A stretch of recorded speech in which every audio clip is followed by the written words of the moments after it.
They say the internet can be a scary place, but if that's true, then the deep web is downright terrifying.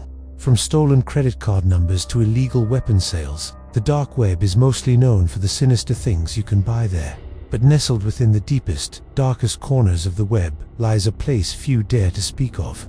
It's almost like an urban legend, a ghost in the machine, a forum known only as the Annex. Welcome back to my channel. Here today to tell you the terrifying tale of the most disturbing place on the internet. Somewhere, hidden beneath the layers of the dark web, there exists a place few dare to whisper about, a forum, known only as the Annex. Not listed, not shared, only accessible through whispered invitations. Tonight, we'll dive into the terrifying mystery of this forum.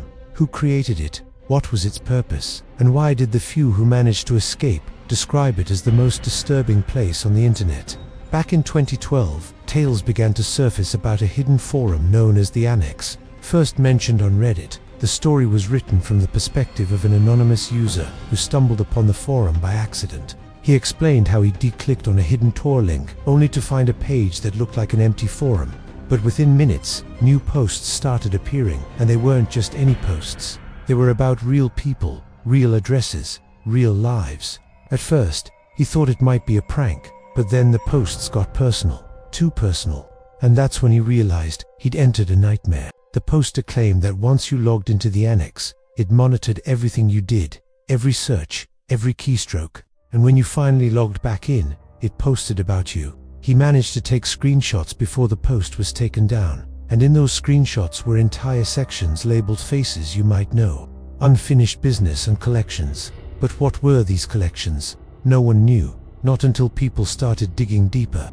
One alleged visitor described clicking on a thread named London Pack. Inside, he found dozens of photos of ordinary UK citizens, people walking home, sitting in restaurants, completely unaware that someone was secretly watching, uploading, and tagging their information. Another thread was called Children of the Annex. It contained school photos, street photos, and even pictures from social media, all scraped and reposted with chilling captions like lot number 37 still lives near Cambridge. The horror wasn't just in the images, it was in the feeling that someone out there knew you, but you didn't know them. For some, it was a terrifying game of online cat and mouse. For others, it was a glimpse into a nightmare they hoped would stay digital. But too many, it was a sign that someone, somewhere, had crossed a line. As more and more users shared their stories, conspiracy theories about the Annex spread like wildfire.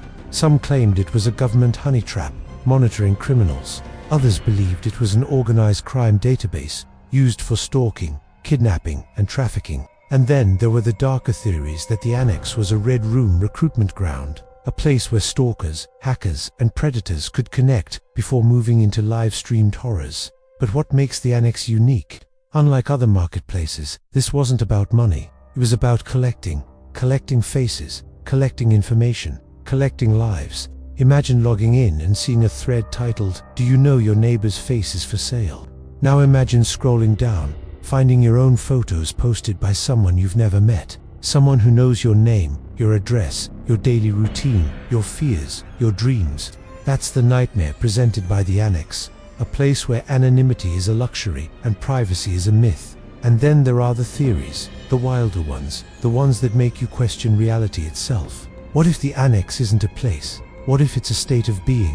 What if it's a constant, a shadow that follows you everywhere you go online?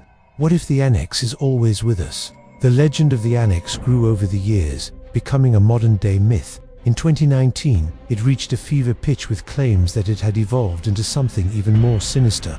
Whispers on hacker boards told of a forum that changed names, shifted locations, and haunted its users' dreams. It became a game, a terrifying game of hide and seek, where the seeker is always watching and the stakes are always real. But the scariest part of the Annex isn't the theories or the speculation. It's the fact that it could be closer than you think. In today's hyper-connected world, privacy is a relic of the past, and data is the new gold. Every click, every search, every post leaves a digital breadcrumb, building a dossier on our lives. So the question isn't whether the Annex exists, but whether we're all already part of it. Now let's delve into the chilling accounts of those who claim to have witnessed the Annex firsthand. Their stories, though horrifying, offer a glimpse into the heart of darkness that lies within the web's abyss. Their experiences serve as a chilling reminder of the very real horrors that can lurk behind the screen. One of the most harrowing tales comes from a supposed former member who escaped the clutches of the Annex. He spoke of a relentless stalker who had invaded his life, stealing his identity and haunting his every move. The stalker had used the Annex to gather information, assembling a terrifyingly detailed profile that revealed every aspect of his victim's life. This included his home address, his workplace, his family members, and even his daily routines. The level of detail was so precise that it suggested a level of surveillance that was both unsettling and deeply disturbing. But the stalker's obsession didn't end there. He went further, using the information he had gleaned from the Annex to invade the victim's privacy in the most intimate ways possible. He hacked into his email accounts, stole his online identities, and even infiltrated his social media presence. It was a violation of the deepest kind, an invasion of the very core of what it means to be human. Yet perhaps the most disturbing part of this story is that the victim was not the intended target. He was just a pawn in a much larger game, a mere plaything for a mind that reveled in the chaos it created. His tormentor derived pleasure from the fear and uncertainty he inflicted, using the Annex as his hunting ground and his victim's life as his canvas. This paints a chilling picture of a world where anonymity is a myth and privacy is a distant memory.